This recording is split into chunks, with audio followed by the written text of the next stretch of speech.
صل على محمد وآل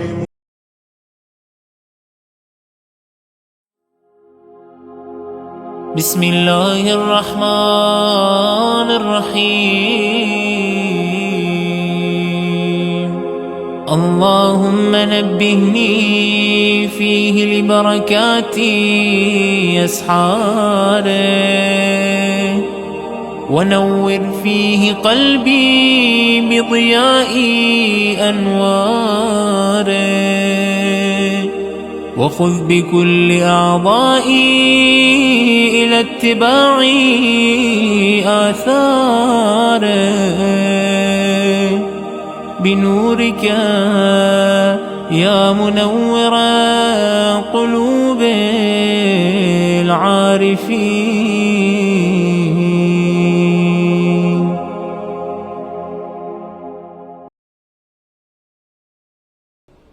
اعوذ باللہ من الشیطان الرجیم. بسم اللہ الرحمن الرحیم. الصلاۃ والسلام علی اشرف الانبیاء والمرسلین وخاتم النبیین ابی القاسم محمد. اللہم صلی علی محمد وآل محمد وعجل فرجہم.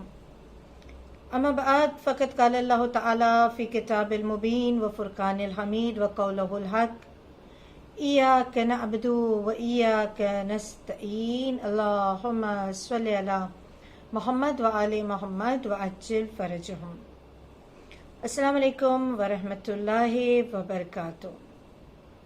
ماہ رمضان کا 18th ڈے، اور ایک بار پھر ہم اللہ سبحانہ و تعالیٰ کی بارگاہ میں مہمان ہوئے، اور نہ صرف آج کی رات، آج کا دن، بلکہ آنے والی رات تک بھی اگر زندگی مل جائے تو ہم خداوند عالم کے مہمان ہوگے شب قدر کے اندر. انشاءاللہ خدا ہم کو توفیق دے شب قدر کو سمجھنے کی، معرفت حاصل کرنے کی، عبادات انجام دینے کی. آج کے دن کی دعا، 18th آف ماہ رمضان کی دعا. آئے دیکھتے اللہ سے ہم نے کون سی 2 چیزیں مانگی. بسم اللہ الرحمن الرحیم. اے معبود، آج کے دن مجھ کو اس مہینے کی سحریوں کی برکت سے آگاہ کر، اس میں میرے دل کو روشنی سے چمکا دے، اور اس میں میرے اعضاء کو اس ماہ کے احکام پر عمل کرنے کی طرف لگا دے، بواسطہ اپنے نور کا، اے پہچان رکھنے والوں کے دلوں کو روشن کرنے والے. خدا سے ہم نے کیا مانگا؟ ظاہراً 2 یا 3 چیزیں، کہ آج کے دن مجھ کو اس مہینے کی سحریوں کی برکتوں سے آگاہ کر. آگاہ کر کا مطلب کیا ہے؟ مجھے توجہ دلا، مجھے اویئر کر، مجھے الرٹ کر، میرے علم میں اضافہ کر. وقت سحور کی بہت زیادہ تاکید ہے. جب ہم اللہ سے کہتے کہ اللہ مجھے آگاہ کر سحری کی برکتوں سے، تو آئے پہلے دیکھیں کہ معصومین علیہ الصلاۃ والسلام سحری کے بارے میں کیا فرماتے ہیں. سحری کھانا ترک نہ کرے، اگرچہ اس میں 1 کھجور اور 1 گھٹ پانی ہی کیوں نہ ہو. یعنی سحری کھانا، پانی پینا. سحری کا وقت بہترین ہوتا ہے. یعنی معصومین علیہ الصلاۃ والسلام سے روایات ہے کہ وہ جو ٹائم ہے بیفور فجر کا جو ٹائم ہے، یہ بہترین ٹائم ہے، بہترین اوقات میں سے. یہ وہ وقت ہے جب جنت کی ہوا چلتی ہے. یہ وہ وقت ہے کہ جب انسان کے لیے رحمت کے دروازے کھل جاتے. یہ وہ وقت ہے کہ جب بیماروں کو تھوڑی دیر کے لیے صحیح مگر آرام مل جاتا ہے، جو درد میں ہوتا ہے اسے سکون مل جاتا ہے، جس کو انگزائٹی ہوتی ہے اسے بھی تھوڑی دیر کے لیے راحت مل جاتی ہے، اور جو گنہگار ہوتا ہے وہ سو جاتا ہے. کبھی ہوتا ہے نا، ساری رات انسان جاگتا ہے، گنہگار تھا، فاسق تھا، فاجر تھا، پوری رات میوزک میں، ڈانس میں، گناہ میں، پتہ نہیں کیسی کیسی چیزوں میں گزار دیا، اور وہ عین وقت کہ جب اللہ کی ملاقات کے لیے لوگ اٹھتے ہیں، جب نماز تہجد کے لیے لوگ اٹھتے ہیں، جو گنہگار و فاسق و فاجر ہوگا اسی وقت سو جائے گا. تو خیر بہت ساری چیزیں اس میں اور بھی نکل آتی ہے. امپورٹنس ہے اس وقت کا، اس ٹائم کا، اس گھڑی کا. اور صرف اٹھنا نہیں ہے، ایک تو اٹھنا ہے، دوسرا صرف اٹھنا نہیں ہے، ایک گھونٹ ہی صحیح مگر سحری کی نیت سے پانی پی لے، ایک کھجور ہی صحیح مگر سحری میں کھائے. اچھا یہاں پہ اب کیونکہ یہ ہمارا ٹاپک تو نہیں ہے مگر لفظ آیا ہے تو اشارہ کروں کہ جنرلی ہم افطار میں کھجور کا استعمال کرتے ہیں، بٹ سائنٹیفکلی میڈیکلی بھی یہ پروفڈ ہے کہ سحری میں بھی کھجور کھانا چاہیے اور یہ بہت زیادہ ہیلتھ وائز بینیفیشیل ہے. اینی ویز، تو یہ وہ وقت ہے کہ جس کے بارے میں ملتا ہے کہ انسان، روایات میں ہے کہ خداوند عالم اور ملائکہ، خداوند عالم اور ملائکہ درود بھیجتے ہیں ان پر جو استغفار کرتے ہیں سحری کے وقت اور سحری کھاتے ہیں. دیکھیں ایک ایک جملہ، اسی لیے میں نے ریڈ کیا، میں نہیں چاہتی تھی میری طرف سے کوئی جملہ شامل ہو. ایک ایک لفظ پہ غور کریں. سحری کے وقت استغفار کرنا، صرف استغفار نہیں کرنا، سحری بھی کھانا چاہے وہ ایک کھجور ہی کیوں نہ ہو. اللہ اور اللہ کے ملائکہ اس سحری کرنے والے اور سحری کے وقت استغفار کرنے والے پہ درود پڑھتے ہیں، درود نازل کرتے ہیں. تو کتنا بڑا مقام و مرتبہ ہے. سحری کے وقت سورہ قدر پڑھے. روایت میں ہے کہ جو شخص سحری اور افطاری کے اوقات کے درمیان سورہ کی تلاوت کرے اس کے لیے اتنا ثواب ہے جو راہ خدا میں زخم کھائے اور جان قربان کرے. تو سورہ قدر پڑھنا ہے، استغفار کرنا ہے، but again the most important is جاگنا اور سحری کرنا. دعا تو اپنی جگہ، عبادت تو ہے، نماز، تلاوت. ہم آج اللہ سے کیا مانگ رہے ہیں؟ ہم کو سحری کے وقت کی برکتوں سے آگاہ کریں. اب میں آپ کے سامنے ایک مثلا ایک سیناریو رکھ رہی ہوں. ایک انسان کہتا ہے میں سحری کرتا ہی نہیں ہوں، مجھے صبح کھانا ہی نہیں اچھا لگتا ہے، نیند خراب ہوتی ہے، بھوک نہیں لگتی ہے، رات کو دیر سے کھایا تھا، تو میں سیدھا فجر کے وقت اٹھوں گا، نماز پڑھوں گا، سو جاؤں گا. مجھے سحری کرنی نہیں ہے تو میں سحری کے وقت نہیں جاگتا ہوں. تو میں نے الارم بھی نہیں لگائے، میں نے کسی سے کہا بھی نہیں کہ مجھے سحری میں اٹھانا، ٹھیک ہے، کیونکہ میں سحری ہی نہیں کرتا. دوسرا انسان وہ ہے جو اٹھتا ہے مگر یہ کہتا ہے بس مجھے کھانا ہے تو میں کیوں اٹھ رہا ہوں، میں کیوں جاگ رہا ہوں اتنے بجے روز سے جلدی، کیونکہ مجھے سحری کرنی ہے.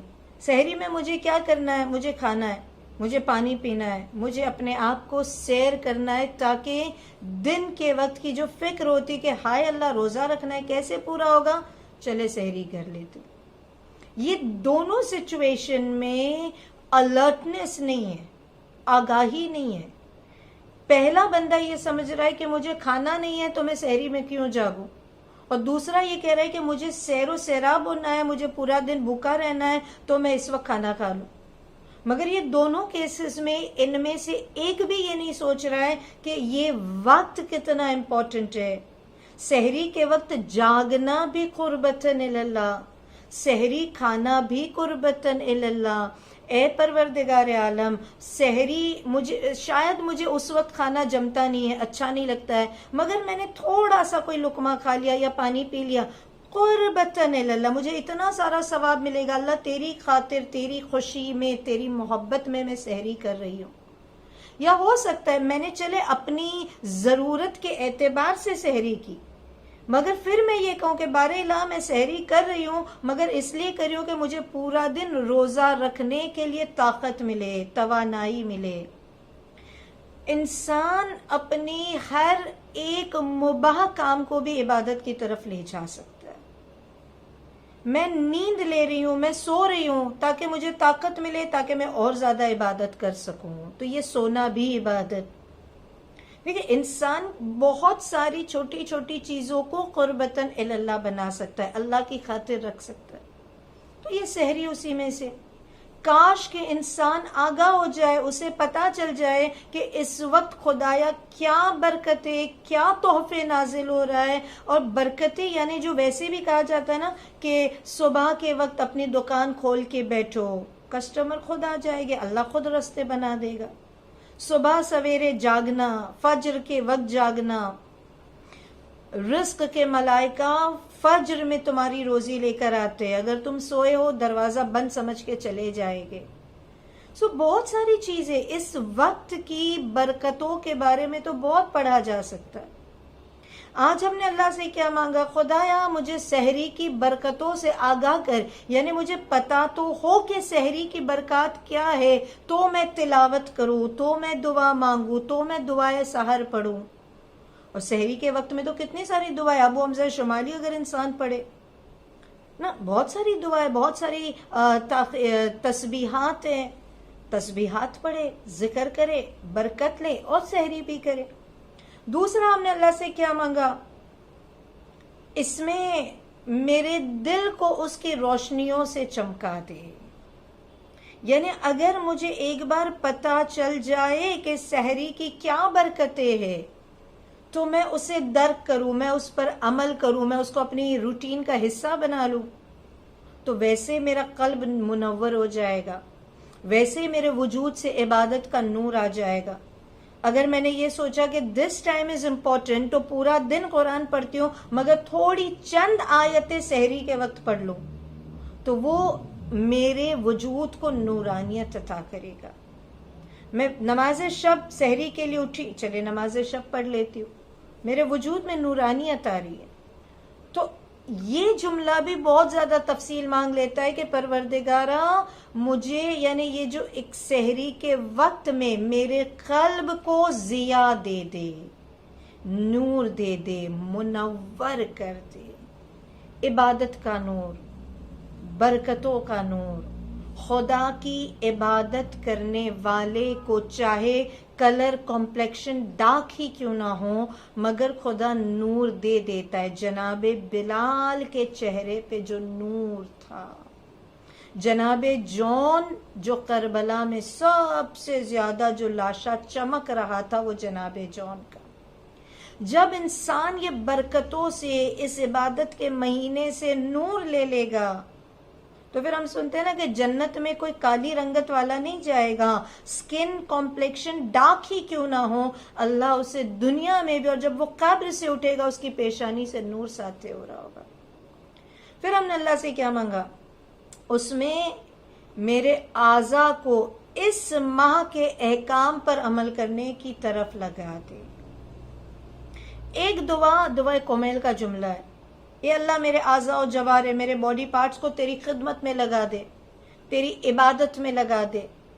یہاں پہ ہم کیا کہہ رہے؟ اللہ میرے باڈی پارٹس کو اس مہینے کے احکام پر عمل کرنے کی طرف لگا دے. یعنی پورے 11 مہینے تو میں عبادت کر رہی ہوں، پورے 11 مہینے تو میرے اعضاء اللہ کی اطاعت کرے، لیکن اس مہینے کے جو مخصوص عمل ہے یا میں وہ کروں یا جن چیزوں سے مجھے روکا گیا ہے اس سے میں رک جاؤں.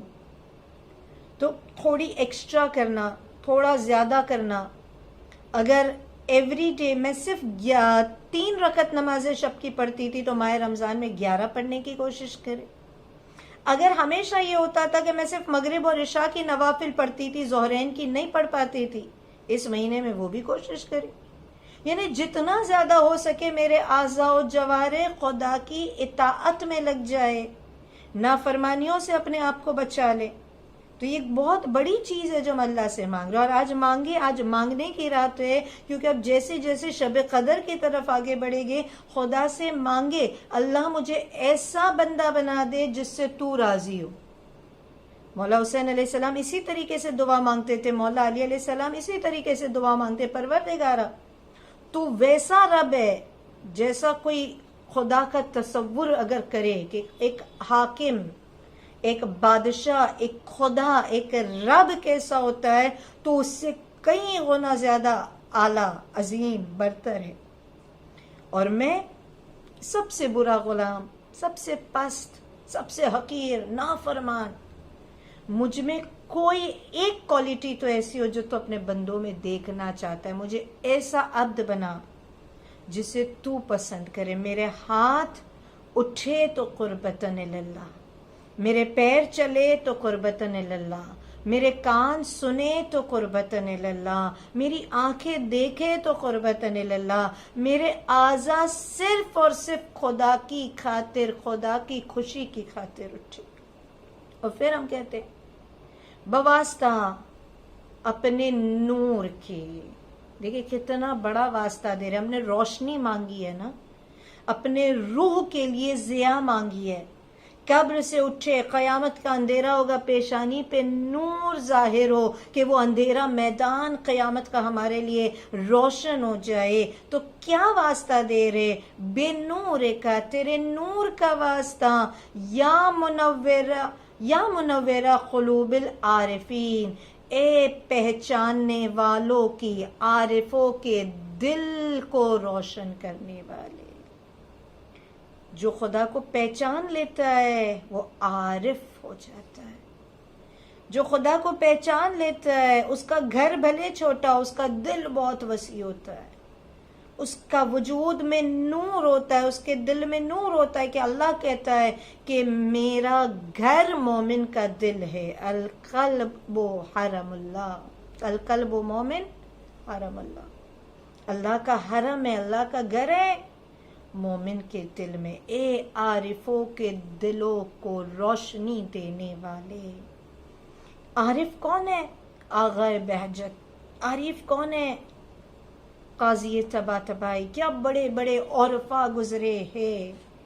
وہ آنکھیں جب ضیاء بخش ہو جاتی ہے تو وقت کے امام کا نور دیکھ لیتی ہے. قرآن نور ہے، امام نور ہے. ہو سکتا ہے آج ہم اللہ سے کیا مانگ رہے ہیں؟ روشنی، نور، بصیرت، دل کو منور کرنے والے.